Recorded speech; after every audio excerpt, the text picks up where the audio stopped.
Wife has been using her annual girls' trip as an annual hall pass. My wife Gwen, 31F, and I, Robert, 33M, have been together for 11 years and married for 8. We have a set of 4-year-old twins MF. Our relationship the last 3 years has been spectacular. We spend at least one night a week together on a date, sex is regular, we discuss everything, have long intimate conversations, and financially we are hitting full stride, both of us have growing careers. It wasn't always this good, but never has been bad either. We have grown up together. We had a lot of the typical couple issues early on and throughout our 20s.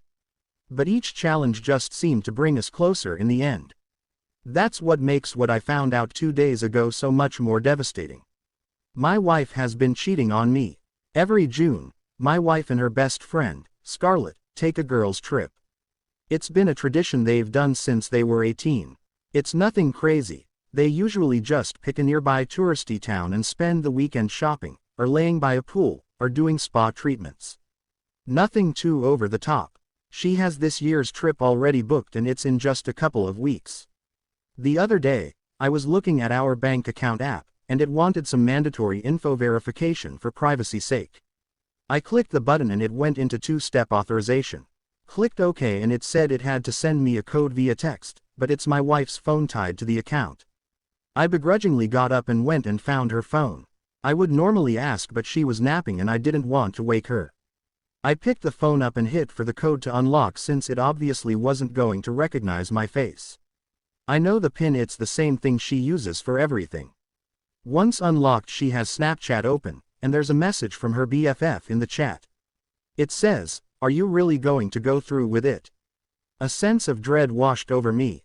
I really had no reason to feel this way, but something about the question just felt so off. I thought hard about how my wife would respond, and typed back, "Why wouldn't I?" Scarlett responded, "I'm just saying, 2 guys at once is pretty intense." My heart dropped. I couldn't believe what I was seeing. Knowing I couldn't keep the charade up, I stopped responding and began looking through the snaps. There were 2 guys I vaguely recognized as being from my wife's past. Unfortunately, it's Snapchat, so when I clicked on them there was nothing there. I went into her phone deeper. Nothing in her texts or email. I looked through a oddly named folder and in it is WhatsApp. Here are the messages I was looking for. Her messaging with her old HS boyfriend, Donald 31M, making plans for their upcoming girls' trip. No smoking gun, no sexts or pics, but definitely flirty. Definitely making plans to meet at the hotel, and definitely planning on him bringing his college roommate, who was also my wife's second boyfriend, John, 32M. I couldn't believe she would do this. I was also wondering how long this has been going on. There are not a lot of messages, but I could tell that this won't be the first time Donald has joined her on the girls' trip. I knew since Scarlett would figure out that I sent that last response, I had to confront my wife when she awoke. When she finally awoke, some grueling 45 minutes later, she immediately picked up her phone. She didn't even notice me sitting in the chair in the corner of our room. After looking at her snaps, and sending a few back to Scarlett, she finally put 2 and 2 together and realized I had been on her phone. She looked over and finally noticed my presence. Her first words, said in a very aggravated tone, were, "Did you go through my phone?" Before I could even get a word out she starts laying into me about invasion of privacy. I became immediately engaged. How dare she blame me for anything? I tell her I know she is cheating, that she's talking to Donald and John, and that her and Scarlett's trip is just a cover. At first she tries to deny everything. Tries to gaslight me, telling me I'm reading too much into the messages, that she is just catching up with old friends and knew I would act like this, that's why she didn't tell me they were going to get lunch. It was all bullshit. I got so mad this whole thing devolved into just screaming and yelling. I told her I wanted a divorce, and she said, "Really, you're going to throw away over 10 years over a couple of nothing texts?" Implying I was the one throwing things away, made me see the darkest red, and I said what I knew would get under skin the far more than anything else, "I'm not the one throwing it away, you stupid cunt." Now I knew this would drive her crazy. She hates that word. She even gets upset when TV characters say it. I've never seen her that mad, but it worked. She totally flipped and screamed at me that she does this for us. I was mind blown by that statement, but she wasn't done. I'm paraphrasing from memory, but basically she just randomly started spouting off everything. Why do you think our relationship gets better every fucking year? I deserve this. It's my free weekend. It lets me handle all the bullshit from the year, resets me. If you can't understand that, that's your problem. So fucking what if I'm crossing some lines? Are you not fucking happy? We have it great, and all it costs is me getting one weekend a year off. At this point she softened a little but kept a stern tone. I get it, your pride is hurt, but it has nothing to do with you, this is for me. You can have a great life, I just need this once a year, and you need to make peace with that. We have a good thing going, don't fuck it up because you're mad now. I couldn't believe what I heard. I felt literally woozy in that moment. My chest tightened. This woman was out of her mind. I didn't say a word. I left the room, went to my car and headed for my brother's house. When I arrived I just texted my wife, I'm at Mickey's, please don't message me, I need time. I've been hanging out here for 2 days just under the guise of generic marital problems. She has texted me each morning asking me to come home and talk. I responded both times, not yet. I don't know what to do, I've never been hurt so badly, or so callously. I love her, but this is too much. I plan to go back home tomorrow and try and sort this out. I don't see how we ever come back from this. Well, it's been a week, so I thought an update was due. It's not a good one, and I am beside myself with what to do. Really feel like she has me by the balls here. So a day after my last post I went home to talk to her. She started off by giving what seemed to be a truly remorseful apology. Just not for what she has been doing, but because I was never supposed to find out, and especially not find out like this. She kept going on about how she loves me and didn't want me to be hurt. There was no remorse for the cheating and some blame shifting, telling me I shouldn't have been on her phone in the first place. She told me she wants our marriage to continue. I started to speak up and she cut me off and said to just hear her out. She began this prepared list of reasons we shouldn't divorce. I can't remember all of it, but there were basically 3 reasons and all these sub-reasons that backed them up. 1. The twins, we don't want them growing up in a broken home. They are so young and this is what they know. Neither of us wants to see them half the time. This was the only reason that I consider even remotely valid. 2. Our relationship is actually great. We complement each other, have so much fun together, rarely ever argue, and when we do it's more a discussion.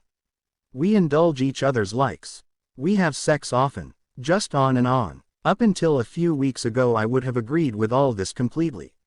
I tried pointing out that infidelity kind of negates all that.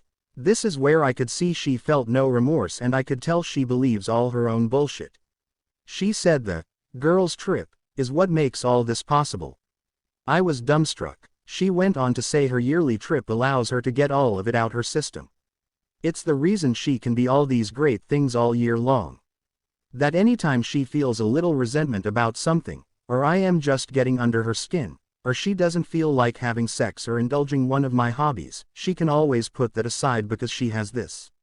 I literally can't believe the audacity of this woman.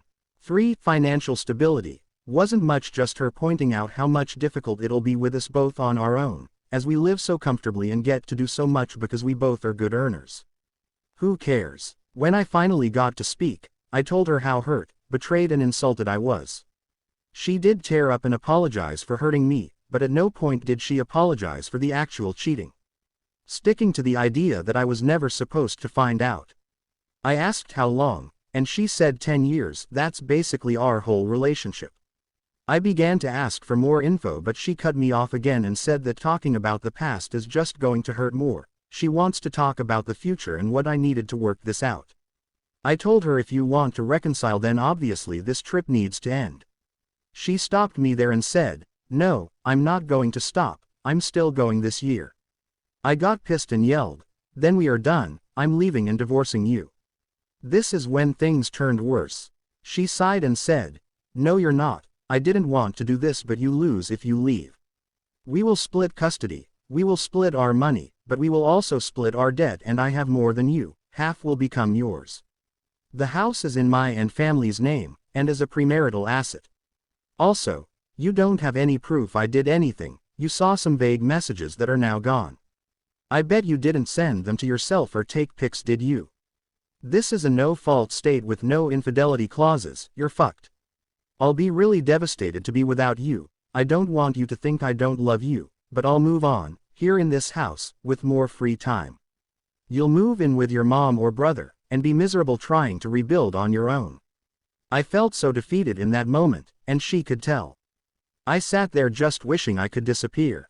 Gwen, seeing the collapse, moved in to comfort me, and I just let it happen and didn't respond at all. She started talking again, saying, "Let's just go back to the way things were. You can keep your life. I hate seeing you like this and will do everything to make you happy. You can tell yourself whatever you want for the 2 days a year I'm gone. I understand you need some time, so take it, but don't toss us away because of pride. This has been the most painful week. I don't want all this pain. I want the life I had, and I guess it's on the table. But you can't just erase it." The mind movies are brutal, and the realization that she feels no guilt, that she actually sees her cheating as a good thing, has my questioning everything. I feel like can't even trust myself or my judgment because I'm the idiot who fell in love with this person. I'm still here at the house. She is love bombing me like never before. Trying to initiate, making me meals, buying me stuff, complimenting. It's insane. I don't know what to do. Is it really possible to put this behind us, to just deal with it? I don't even know. No matter what happens, I lose, she wins. Well, she left this morning for her girls' trip. I spent the morning taking care of the twins. We did Play-Doh for a couple hours. It's amazing how intent their little distractible brains get when you bust out new tubes and a couple of big play sets. Anyway, it was welcome distraction from the turmoil of the past few weeks, which only got worse the last few days. I still can't believe she went. It is amazing how crazy her ability to compartmentalize is. I mean, every day she is just the best mom. She also has been trying so hard to make me happy. Even when I'm a dick to her, she just says, "I know that's the anger talking. It's valid, but I won't take it. I'm going to give you time to cool off." Like WTF. She has come on to me every day since D-Day, and I'm disgusted with myself because I've given in twice. Each time I feel literally sick. Meanwhile, she acts like it was the best time ever. I am embarrassed to report I have been doing the picking me dance, trying to get her to not go. In the end it didn't matter. She still went. To Hannibal fucking Missouri of all places, for a goddamn craft fair, and to get railed by her 2 ex-boyfriends. Surprisingly, I have felt pretty numb today. Like I'm finally ready to accept this as who she is. I should have accepted it last week when I finally got the details out of her about the years of girls' trips that came before. That was painstaking to do in its own right. Not because I had to drag the info out of her. No, she seemed excited to share her exploits, but because she was so determined to not give me the opportunity to have hard evidence. This woman had me put my phone in the car, then have this conversation in the shower. Like, who even thinks of that? She started off by asking if I remember when her and Scarlett went to Santa Claus Inn. I said, yeah, we had only been dating like 2 months. She said, right, nothing happened that time, or 5 years ago when I was 6 months pregnant with the twins. But every other time I have been with at least one other guy. At least, I inquired. She said, yes, at least. The first few years I didn't have a plan other than picking up a guy and bringing him back to the hotel. If he was a lame duck, I'd pick up someone else the next day. If he was good, I would keep him for the weekend. For some reason this was actually worse than it being a full-blown affair. The idea that she was just picking up random dudes made my skin crawl. When I asked if she used protection, she said, sometimes. While disgusted, I pressed on and asked why she started cheating in the first place. She said, you remember we were having some serious issues just after our first year together. I had the trip coming up and was venting to Scarlett about it. She was having some problems with Sam, her then BF, now husband, and said we should cheat on you guys. At first I was appalled, but then she told me about how her mom has cheated on her dad forever. He just takes it, turns a blind eye. She used to get so mad at her mom, but told me one day something happened. When she was 16, Scarlett got sick at school and was sent home. She drove herself home and quietly came inside, only to catch her mom in the act. Upset and crying, she asked her mom why. Her mom told her because it makes her better. Having this over her dad lets her handle all the things that she doesn't like in her life, makes her a better mom and wife, and makes her feel alive. At first Gwen was skeptical of this whole thing and told her she didn't promise she would do it. Gwen did admit though the idea excited her. It wasn't until the first night that she realized Scarlett had invited a classmate to meet her at the hotel. She was going to be joining him in his room. At that point Gwen said she had some serious FOMO, and while they were out at a local college bar, she picked up a guy.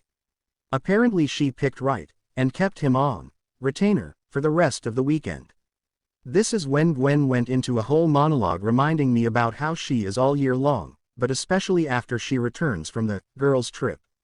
It's not untrue, she has always been super attentive and sexual for weeks after. That starts the second she gets back each year. It's crazy to think how much I used to look forward to her going, knowing that she always came back with her battery charged. Now knowing how she's charging it has me absolutely disgusted. I asked, so how did we get to you having an affair with your HS boyfriend? She said, it's not an affair, we fuck one weekend a year, and message a little bit leading up, that doesn't make it an affair.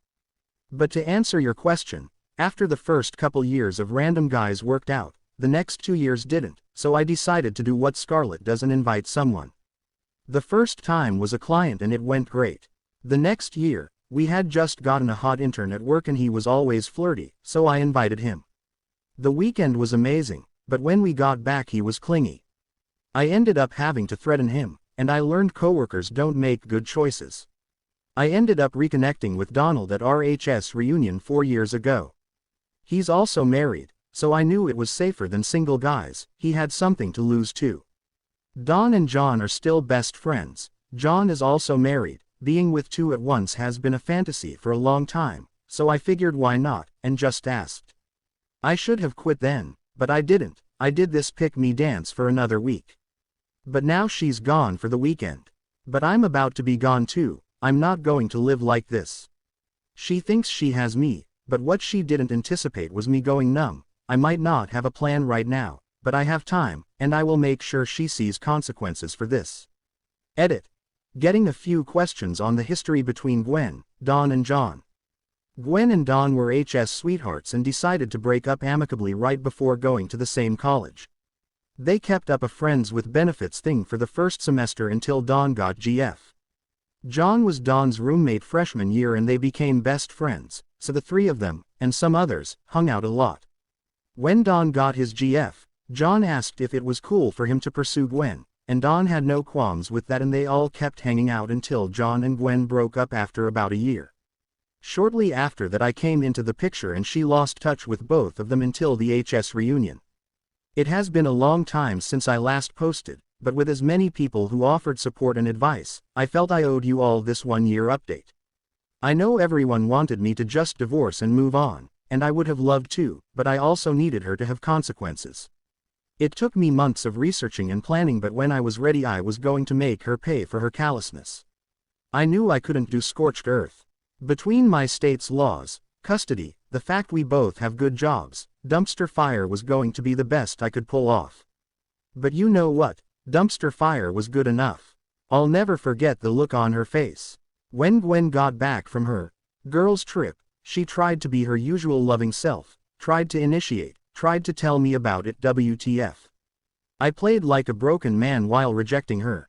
I slowly loosened up this facade, making it seem more and more like I was getting back to normal, and gradually allowed more of her affections. My whole goal was just for her to have a sense of security.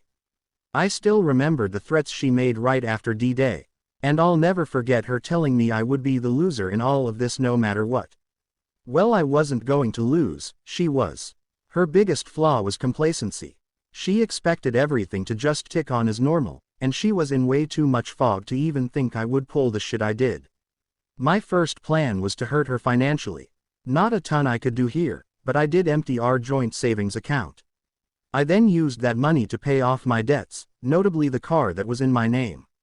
I also hired myself a lawyer and got him to draft papers. Right at the end I used a decent chunk to put a deposit and first months on a rental house. I figured timing everything up just right to ruin next year's girls' trip was ideal. Over the last year I have been slowly collecting any and all evidence of infidelity I could on Scarlett, Dawn, and John. With the cat being out of the bag, my wife was so much more lax with her phone. Before, she was somewhat guarded with it, not suspiciously as I always respected her privacy for the most part, but usually she was extra guarded in the months leading up to June. Now, since she thought I was so beaten down, I guess, she would just leave it laying around when she showered or slept. This allowed me to get screenshots, pics, and send them to myself. I discovered Scarlett wasn't just hall passing the girls' trip, she was having a full-on affair for years. The two guys I got enough to raise suspicion with a concerned spouse, especially if there were other red flags in the relationship. So we finally got to the week leading up to this year's girls' trip. She was going to leave on Friday. Unfortunately for her, on Wednesday the foreclosure notice on the house came. She came up screaming at me asking why I stopped paying the mortgage and how this going to destroy our credit. I took that moment to remind her that it wasn't my house, my name wasn't on it. She should remember she's the one that pointed that out last year. Needless to say, she was extremely pissed. She was raving. She was extra pissed when she went to check the savings and found out it was empty. For a few moments there she thought she was going to hit me. She probably would have had I not been filming this whole fiasco as it went down. The best part was she had to call her parents to cover the cost of stopping the foreclosure. Which I found hilarious. She put her dad on speaker, who began ripping into me, talking about his name is still on it, and finally yelled, "Why the fuck would you do this?" I simply replied, "Because your daughter likes to fuck other guys." She screamed at me, "You are such a fucking asshole." She turned at that point and went out of the room to deny what I just said. Which couldn't have been more convenient. I took the chaos as my cue to send the infidelity evidence I had collected to the other spouses. Feeling content in my efforts so far, I went ahead and scooped the twins up and headed for my mother's house. We had a nice time. Gwen was blowing my phone up about the house. It was unfortunate she figured out I had stopped paying on her car too. It likely would have gotten repoed any day. The craziest part was she just could not fathom why I would do this. Kept asking me, wasn't she good enough? How could I do this? Why am I being so cruel? When I finally responded, it was because I came to realize just how far gone she was. She was literally the definition believing your own bullshit. I told her, "You cheat on me every year, you were gonna do it again. Why would I stay with you? Why would I help you or support you? You have lost your goddamn mind." She fired back in all caps, "I do that for us." I finally had my clear admission of cheating. I turned my phone off for the rest of the night. I returned home after work the next day. She confronted me right at the door. I apparently ruined Scarlett's marriage. Samuel had left and told her he wanted a divorce. I guess she is especially fucked because they had a prenup. Don't really know the details on that. Gwen had also gotten an angry and threatening call from Dawn's wife, so I guess everyone got my emails. Well, not totally sure, no word from John yet. She clearly wanted to fight with me when I got there, but I wasn't having it. I've had a year to process the loss of this marriage. I'm done. When I pulled out the divorce papers and served her, she melted into the floor, totally defeated. I had no comfort to give. I just gathered my bag and returned to my mother's. That was a week ago. She has been begging me to come back to work this out. She is finally promising to stop the girls' trip. But it's definitely too little too late. I got her together enough to work out a custody situation for the twins. That's really all that matters. As long as we can raise two decent humans, I'll be happy to co-parent. As for me, I feel like a new man. I got into the house while she was gone and got more things for my new house.